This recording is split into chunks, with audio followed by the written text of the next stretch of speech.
Good morning, students. I am Shomajit sir. Today I am here to deliver my lecture on topic menstrual cycle and STD.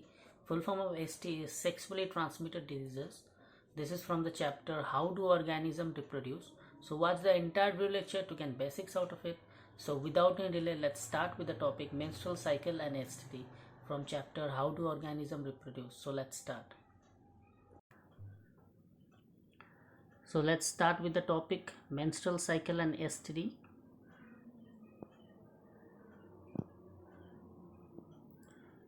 Now you can see different phases and changes in the ovary and uterus during menstrual cycle. So here I have given a comparative account in a flowchart so that you don't face any problem. So in a menstrual cycle in the ovary there are 4 stages. One is follicular phase, that is from 6 to 13 days. Second is ovulatory phase, that is only in the 14th day. Third is luteal phase, that is from 15 to 28 day. And fourth is the menstrual phase, that is from 1 to 5 days. So here they have considered menstrual phase is the starting phase. Okay, so 4 phases: one is follicular phase, ovulatory phase, luteal phase, and menstrual phase.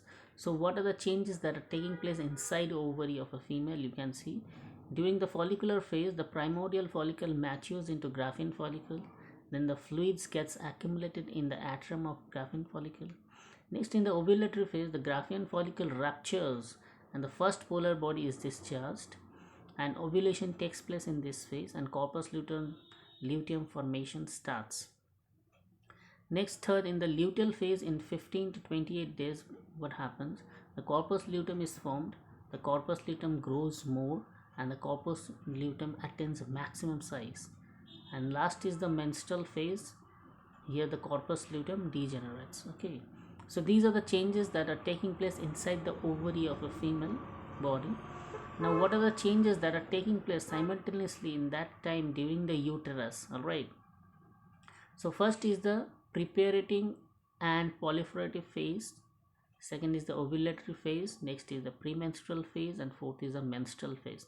So these are the changes that are taking place within the uterus. Okay, so in the preparing and proliferative phase, all right, so in the preparing and proliferative phase the endometrium is reconstructed, epithelium becomes 1 millimeter in thick, and the hormone that control it is LH and estrogen hormone. Next is the ovulatory phase. In the ovulatory phase the endometrium grows more with basement material and blood vessels. Next, the blood vessels swell up with branches and sub branches and become coiled. Fourth is the endometrium becomes 3 millimeter in thick. So the hormonal control, that the hormones that are involved is FSH and estrogen. FSH is follicle stimulating hormone. Third is the premenstrual phase. Here, what are the changes that are taking place in the uterus? Let's see.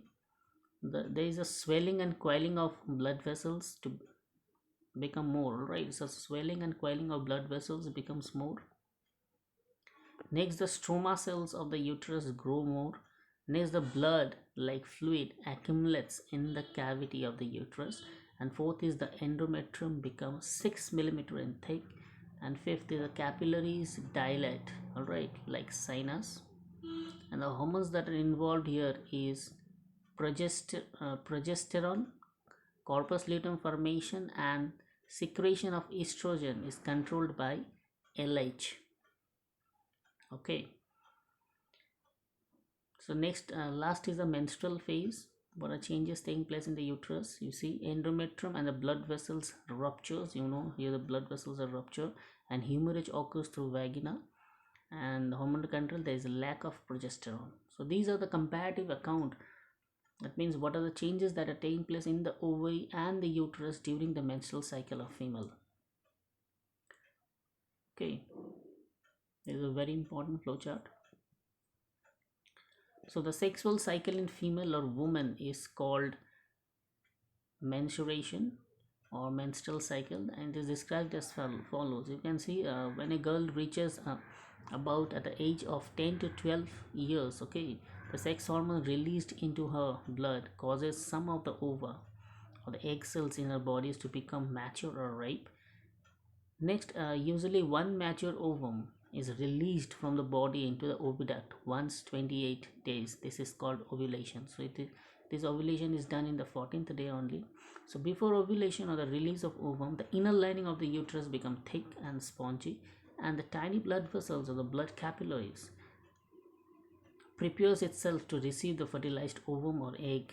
Okay, and then if the ovum or the egg does not get fertilized due to unavailability of the sperms, then the thick or the soft inner lining of the uterus is no longer needed, and hence it breaks. So the thick and the soft inner lining of the uterus along with the blood vessels and the dead ovum comes out of the vagina in the form of bleeding called menstruation. So menstruation usually occurs 14th day after ovulation. So after ovulation, 14th day after ovulation, and usually last for 3 to 5 days. Okay, so after menstruation is over, the inner lining of the uterus starts building up again so that it may become ready to receive the next ovum, and it gets fertilized. So if the ovum or egg does not get fertilized even now, then the menstruation takes place again. This cycle of menstruation is repeated again and again in women, all right, after 28 days. Okay, so the menstrual cycle is controlled by hormones. So menstruation stops temporarily when the ovum gets fertilized and the woman gets pregnant. Okay, so this is because in this case the thick and the soft inner lining of the uterus containing lots of blood vessels is needed for the growth and development of the fertilized ovum to form a baby. So menstruation restarts after the birth of the baby. Okay, so certain terminologies you can see, one is menarche, one is menopause. So what is menarche? The first occurrence, the first onset of menstruation, all right, or periods at puberty in girls is called menarche at the age of 10 to 12 years in girls.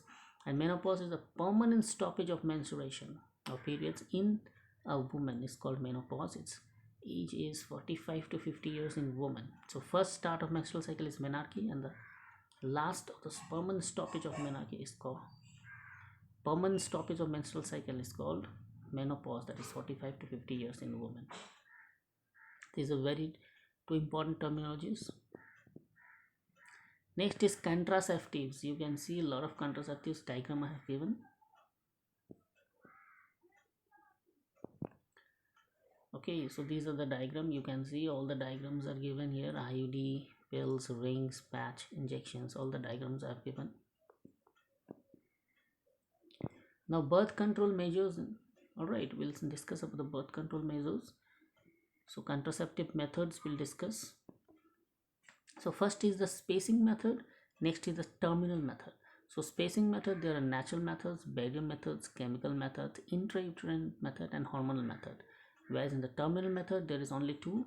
One is vasectomy, another is tubectomy. So these are permanent solution, all right. And the disadvantage is it's very expensive and experts is required. Okay, so you can see in the example of natural methods are given, barrier methods are there, chemical methods are there, everything is given, all right. The advantages are given, that disadvantages are given. You go through it's very easy. Okay,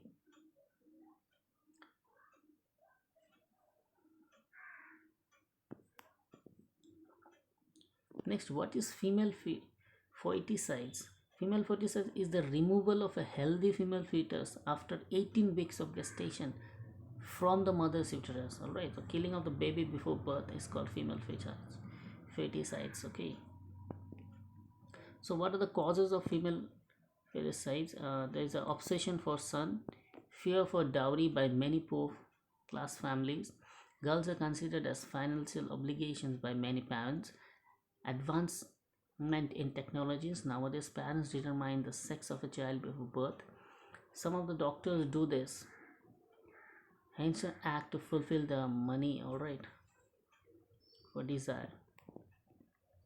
So social cause of it is money. Girls are considered as financial obligation due to poverty, lack of proper education, future speculations like marriage and dowry, mindset, age-old traditional practices, obsession for son, gender discrimination, and female is considered as a great responsibility than a male, mainly due to security issues. Next is STD. The full form of STD is sexually transmitted diseases. So the diseases which are spread by sexual contact with an infected person are called sexually transmitted diseases. So some of the diseases of STD are gonorrhea, syphilis, and AIDS. So gonorrhea and syphilis are caused by bacteria, that's why they are called bacterial disease. And AIDS, the full form of AIDS is acquired immunodeficiency syndrome. This is a viral disease caused by virus. Now what is gonorrhea? You can see the pictures I have given. It is caused by bacteria. What is the name of the bacteria is very important. Neisseria gonorrhoeae. Alright. So it is the spread through sexual contact from an infected person. The most common symptoms are burning sensation of urination, passing of urethral discharge containing pus, and sores in genitals. Alright. So it is curable disease. So gonorrhea is a curable disease. Next is syphilis. What is syphilis? It is caused by bacteria. Name the bacteria causing syphilis. This question comes in examination. That is Treponema pallidum. So Treponema pallidum is the bacteria that causes syphilis. All right. So you can see syphilis is a bacterial infection usually spread by sexual contact. The disease starts as a painless sore, typically on your genitals, rectums, or mouth. Okay.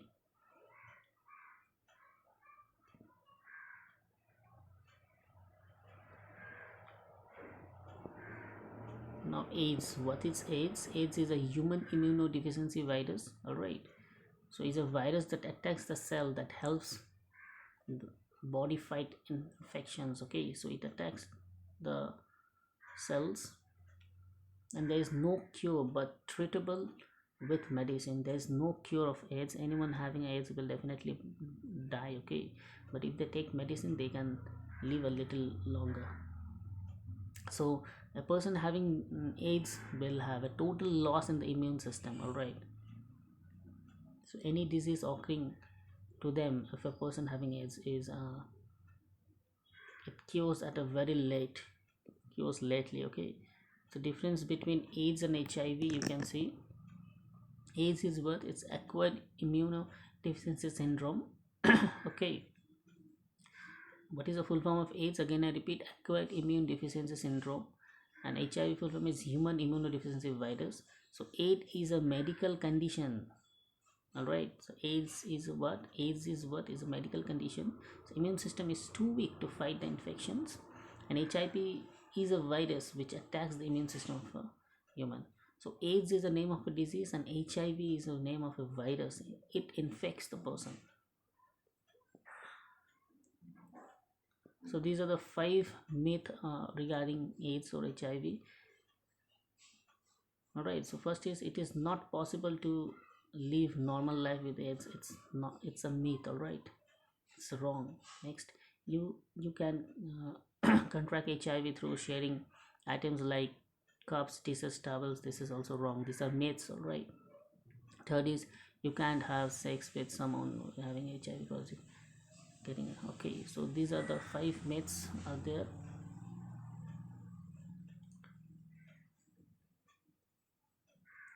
So student, these are the homework questions. First is name the diseases caused by STD and mention the causative organism of all the diseases. Second is what is female fertilizers. Third is define menarche and menopause. Fourth is name few contraceptives that are used. So thank you. Thank you student. This was all about the entire video lecture. Here I have discussed about the topic menstrual cycle and STD from the chapter how do organisms reproduce. Hope you have understood the video lecture. So stay at home, stay safe. I am Shomujit signing off for today, and again we'll meet in the next class. Thank you students.